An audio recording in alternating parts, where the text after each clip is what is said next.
It started with a 911 call about a man unconscious in his truck. But what officers discovered next led to failed sobriety tests, a blood warrant, and a furious judge stripping away his right to drive. And the warning that followed shocked the entire court. Driving while intoxicated. You're facing up to 6 months in jail and or a $2,000 fine. We're going to do probable cause. You have the right to remain silent. Anything you say can and will be used against you. You have the right to have an attorney present. If you cannot afford one will be appointed to you, sir. Yes, Judge. Okay. On September 8th, 2024, the officer was contacted by a witness who advised he observed the male sleeping in his truck at North Wayside Drive and East Freeway in Harris County, Texas. The officer observed the defendant's vehicle parked at the location with the engine running. The defendant was going in and out of consciousness in the driver's seat with the keys in the ignition. The officer observed a 12-ounce Modelo beer in center console, and the defendant admitted to drinking. The officer alcohol in the car while he's driving. Yes, Your Honor. And the officer observed poor balance, slurred speech, glossy eyes. Standard field sobriety tests were administered. HGN 6 out of 6, walk and turn 5 out of 8, and one leg stand 3 out of 4. Defendant was read DIC and refused breath. Blood search warrant was obtained and executed. Defendant was identified with the Texas driver's license. Can you practice the eyes? No, Your Honor. Mr. Figueroa, I want you to understand that I'm going to do everything in my power to protect this city. If you don't believe me, ask Yasha. I put one of his clients in jail yesterday. And as unhappy as they were about it, I don't give a rat's behind. I don't care if I offend you, if I offend all of America because I don't coddle. You're so naughty. I don't care. You have alcohol in the car allegedly while driving. I am now taking away your privilege to drive. You are not allowed to drive at all. Do you understand? You will be signing an affidavit with me today, promising me you're not going to drive. And if I find that you do, I will have a contempt hearing. You'll be facing 6 months in jail and a $500 fine every time your happy ass gets into a car and drives. Do you understand? Sure. I hope that you would understand that it's elementary that you're not supposed to have alcohol in the car. And now you're going to pay a very dear price, because I'm going to tell you, living in a city as big as Houston with... Pause right there for a second.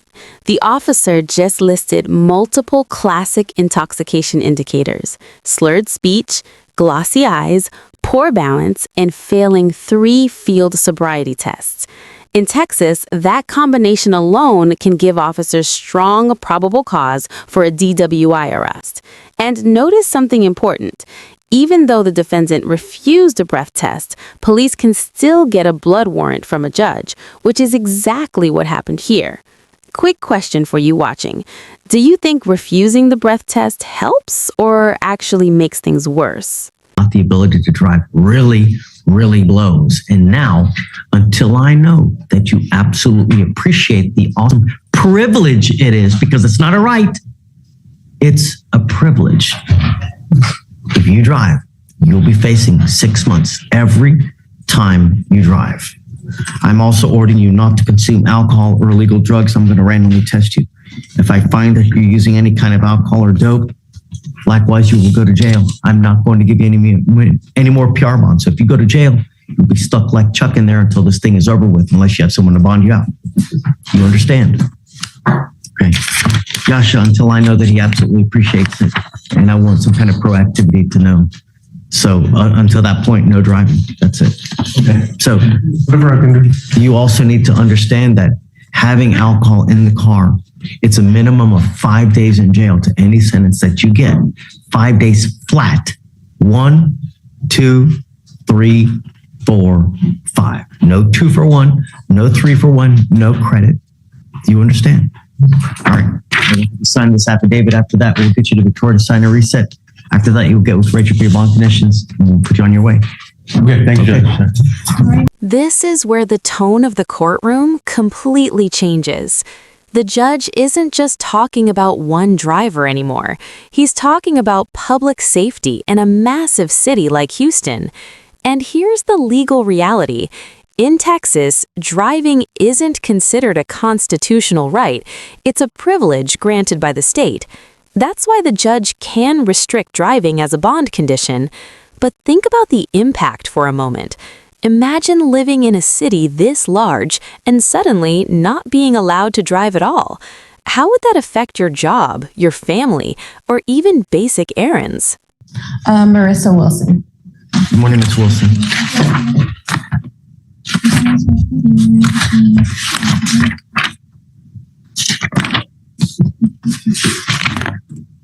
All right, Ms. Wilson, you're charged with driving while intoxicated. You're facing up to 6 months in jail and or a $2,000 fine.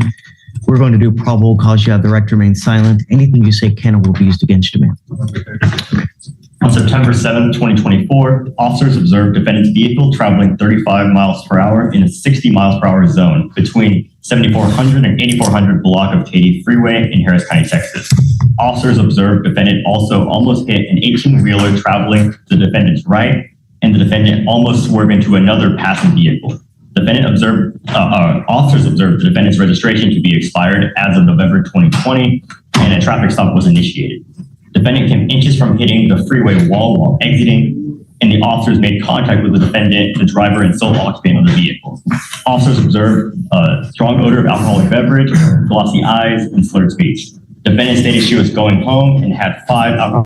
The defendant read the DIC and refused breath. Officers located a half-empty 750 milliliter Jägermeister in the defendant. Listen to how serious that warning is.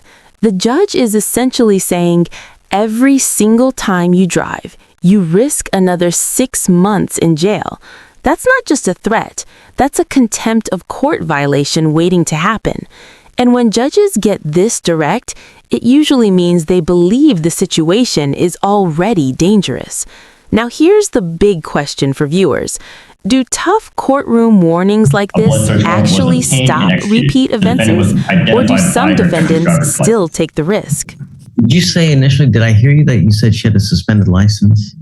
She had a registration expiration. That's what it was. Okay. Yes, Your Honor. Where was the Jägermeister? Was it within reach? So she's drinking while she's driving? Oh, check, Your Honor. Let me read the OR. Yeah, take your time. While he's doing that, Ms. Wilson, I'm going to find that there's probable cause to go forward with the case. I'm ordering you as a condition of your bond not to consume alcohol, illegal drugs, or unprescribed controlled medication. I'm going to randomly test you. If I find that you're using anything, I'm going to put you in jail. You will not get any more PR bonds, ma'am. You have a valid Texas driver license. You're not allowed to drive. And I want you to understand that I don't think anything makes me more upset than we have people driving like boneheads out there without a driver's license. And I'm going to tell you now, if I find that you drive, I will bring the wrath so hard that I'm going to sprout horns in the tail. That's how upset I'm going to be. The OR just says inside the defendant's vehicle was a half-empty bottle of Jägermeister. It doesn't say where specifically. Okay. Ms. Wilson, you will be signing an affidavit with me today. I don't care what's going on in your life. I don't care if there's an emergency. There's nothing you can tell me that you can justify getting into a car and driving whatsoever. If you want a license, or if you want to drive, go get a license, get liability insurance, and then we can talk. But until that point, don't do it. I don't care how tempted you are. Let me ask you this. I asked you if you have a Texas driver's license. Do you have a driver's license from anywhere else? Okay, then that's what all right. I'm going to have you come up here, swear to us that you're not going to drive. After that, I'll get you to Victoria. We'll have you sign a reset. You'll get with Rachel for your bond conditions. And then after that, you're free to go. No drinking. Don't drive. Okay. Thank you. No driving affidavit. Yeah, hold on it. Mr. Cormier? Mr. Cormier, you're charged with driving while intoxicated. You're facing up to 6 months in jail and or a $2,000 fine. Oh my goodness. He's charged with 2 FSRAs. You're facing up to 6 months in jail and or a $2,000 fine. We are going to do probable cause. You have the right to remain silent. Anything you say can or will be used against you. You have the right to have an attorney present. If you cannot afford one, one will be appointed to you. On September 7th, 2024, officers were dispatched to an FSRA call at 1220 Brickmore Road in Harris County, Texas. Officers flagged down by a witness who pointed the officers in the direction of the defendant. The officers made contact with the defendant, who was trying to take items out of the trunk of his vehicle. The defendant stated that 2 cars hit him, that he turned off into a private drive due to a busy street, that he lost control and went into a ditch, and that the vehicle belonged to his mother. The defendant stated he was not drinking. The defendant later stated he had one 16-ounce Bud Light, but that he was not drunk and he was good. Standard field sobriety tests were administered. HGN 4 out of 6, walk and turn 2 out of 8, and 1 leg stand 3 out of 4. Defendant was read DIC and consented to breath. Results were .148 and .131. Defendant was identified with his Texas driver's license. And officers made contact with the third complainant. The complainant stated the defendant's vehicle came from a side street, and the defendant struck his vehicle, and the complainant complained of wrist pain. The damage to the third complainant's vehicle was approximately $20,000. Officers made contact with another complainant. The second complainant stated the defendant's vehicle took a U-turn, struck his vehicle, and the complainant complained of pelvic pain and head pain. The motor vehicle damage to this complainant's vehicle was approximately $30,000. The third complainant, the first complainant's passenger, complained of grip pain. Any prior DWIs? He has no prior DWI trauma.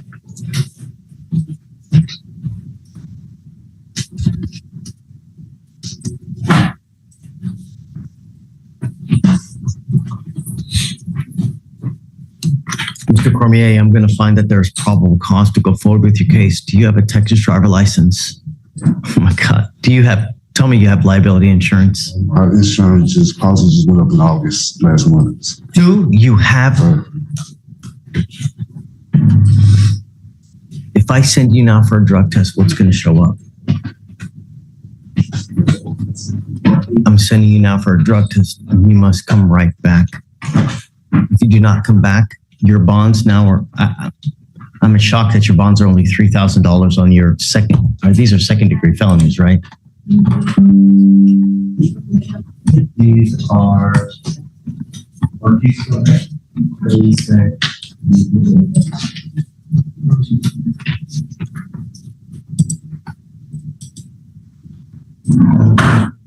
5 years. Say it again? Yeah, it's one of those hybrid felonies that's got a punch rate of up to 5 years. So not like saying. I'm sending you now for a drug test. You must come right back, Mr. Cormier. If you do not come back, I'm going to set your bond to around 10 times what your felony bonds are at. Do you understand? At that point, we're going to go forward. But I'm ordering you now as a condition of your bond not to drive. If I find that you drive and I don't give a rat's behind what you're doing, I will have a contempt hearing. You'll be facing up to 6 months in jail and or a $500 fine every time you drive. Do you understand? I don't care what your excuse is. I don't care where you're going. I don't care if Jesus needs to ride to church. You drive, holy moly, I'm going to light you up like you've never seen before. I want him to go take a drug test right now, and then we'll have him come right back. I'm going to have you sign a reset. Hold on. Before he leaves, I'm going to have him sign this affidavit so I can hold his ass in contempt if he tries to drive. All right, I'm going to have you come up here, swear test that you're not going to drive. I'm going to have you sign a reset and go take a drug. Good morning, Mr. Kelly. Sir, you're charged with driving while intoxicated. You're facing up to 6 months in jail and or a $2,000 fine. We're going to do probable cause. You have the right to remain silent. Anything you say can or will be used against you. You have the right to have an attorney present if you cannot afford one. One will be appointed to you, sir. On September 6, 2024, officers observed the defendant's vehicle run a red light near 25200 Interstate Highway 10 in Harris County, Texas. Traffic stop was initiated. The defendant's vehicle drove approximately a quarter mile before stopping. The defendant exited the driver's side of the vehicle, and the vehicle appeared to be in reverse as it moved backwards, almost striking the police vehicle. The defendant walked around to the front of his vehicle and urinated. The defendant stated he was driving home from hanging out with friends, and the officer observed a strong odor of alcoholic beverage and slurred speech. The defendant stated he had taken oxycodone and Valium, which were prescribed to him for back surgery and injury. Standard field sobriety tests were administered. HGN 6 out of 6, walk and turn 2 out of 8. The one-leg stand was not completed due to D not understanding the instructions. Defendant was read DIC and consented to blood. Defendant stated he doesn't usually take pills because he passes out. Defendant was identified with his Texas driver's license.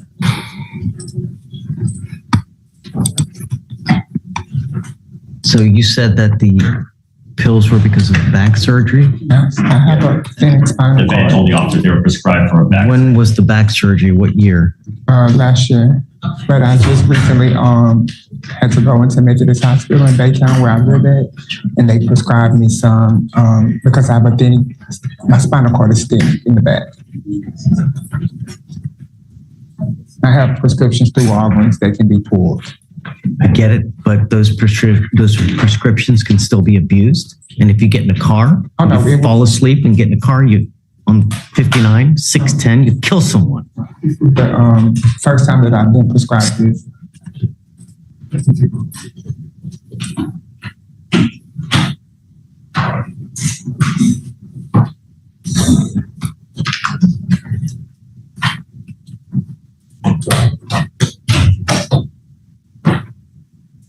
I can't believe that they still prescribe that garbage, man.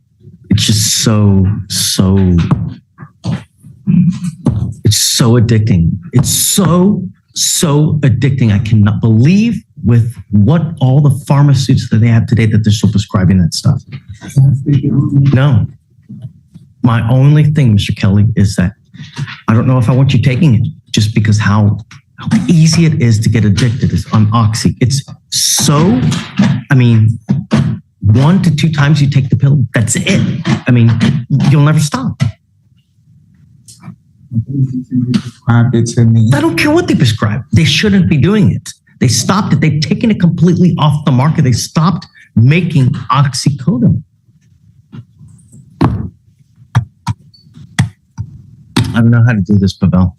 I don't know how to go forward on this. You know?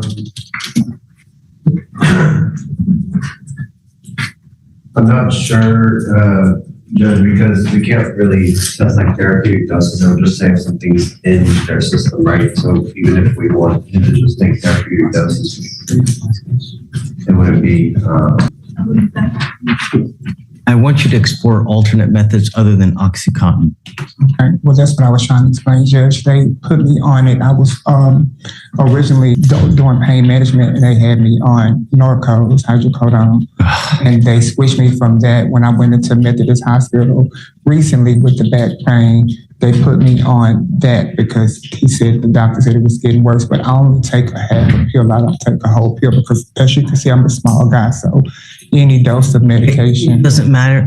Of course it matters the quantity of the pill, but the problem is not, it's the pill in and of itself, because it's so terribly addicting that once you start taking it, it's so very difficult to get off. And the problem is that when the doctors stop prescribing it for you, you're going to do damn near anything to get your hands on it. And if that means, I've seen robbing drugstores. I've seen people do anything to get their hand. That's how addicting it is. It's absolutely nuts.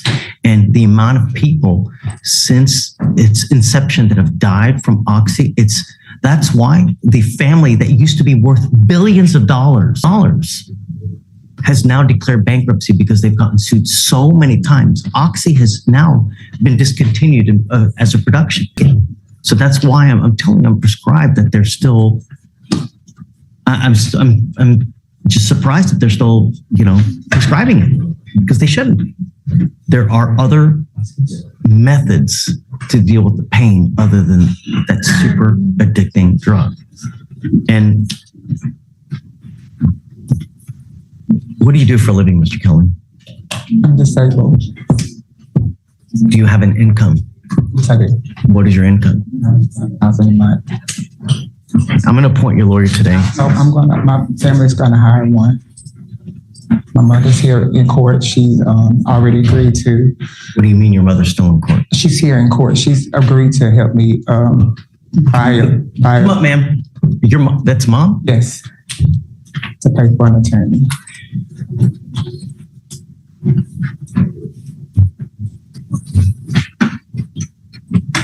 Thank you so very much for coming. This is great. Thank you so much for coming, man. It scares me what he's taking. It really, really scares me because the chance for abuse, it's 100%. They're so strong. They're so potent, the pills, that once you start taking it, it's like Pringles. You just can't stop. You know, I mean, that's how incredibly addicting it is. And they stopped making it because of all the people that were dying because of the abuse that the people used to abuse it so bad that, I mean, they were dropping left and right. The problem is that you start taking it and you build up a crazy tolerance to it, right? So what you do, you keep taking it, you keep taking it. And at some point you will put your lungs to sleep, right? Not knowing it, you didn't intend it, but you put your body to sleep and you just never wake up because it's so powerful and you develop such a craving, such a madness to have it. You're just going to keep taking it. And you put yourself to sleep. I've seen it time and again, over and over and over. So this family that was worth billions is now bankrupt because that's how bad it is. I don't know how to go forward because I want him to stop and I don't want him to take it. But at some point, I also want him to be able to deal with the pain and the management of that pain. But there's got to be another way. Just recently went to Methodist Hospital because his blood pressure was high. When the blood pressure go high, they know that he's in pain. So he has chronic pain, and when his blood pressure goes high, they know that he's in pain. He just recently went to Methodist. We live in Baytown. He just recently went there. Actually, the night after he got out of jail. We have to explore another way. No, I have to. I'm gonna test you like crazy. I'm telling you now. I'm going to test you like crazy. And I see that you continue to take opiates. Well, I haven't taken it since the night that I was arrested. I haven't taken it anymore. So I can appoint you a lawyer today if you'd like me to do that, ma'am. No, we don't get one. Okay. Bassey. That's his first name. Bassey was his last name. No, that's fine. You know, if you want, like I said, I'm willing to give you a free lawyer today, or you can go hire one. It's up to you guys. But Mr. Kelly, do you have a Texas driver license? Do you have a liability insurance in your name? Yes, I do. Okay, can you run his license, please, for me? Yes, Your Honor. He is eligible.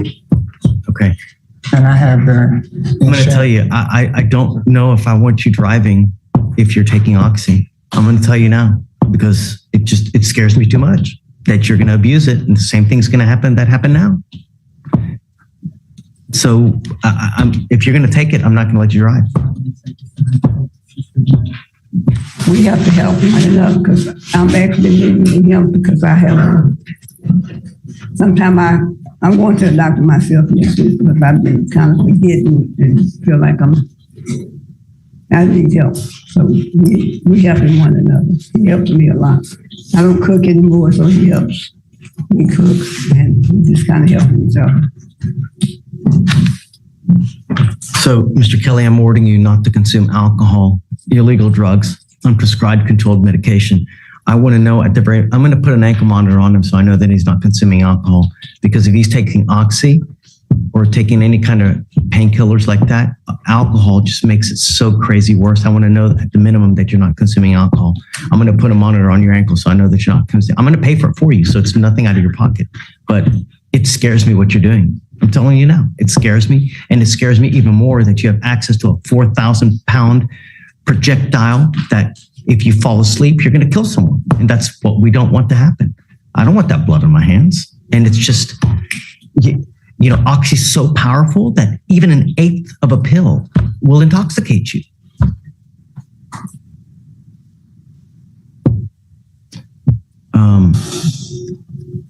Get on finding a lawyer quick, because there's a lot of timing requirements with your license. Don't wait. If you are really going to hire a lawyer, you need to get on it quick. Don't wait, because you're only hurting yourself. Okay. Be careful. Like I said, there's got to be an alternate way, and I want to explore that. You have any questions, guys? Okay. Mr. Kelly, be careful. I'm not going to put up with it. I'm telling you now. If I test you and you're testing positive, it's only one thing's going to happen. Just be careful. Okay, guys, I'm going to have you sign a reset with Victoria, and then I'm going to have you meet with Rachel, our pretrial services officer, and then you guys are free to go.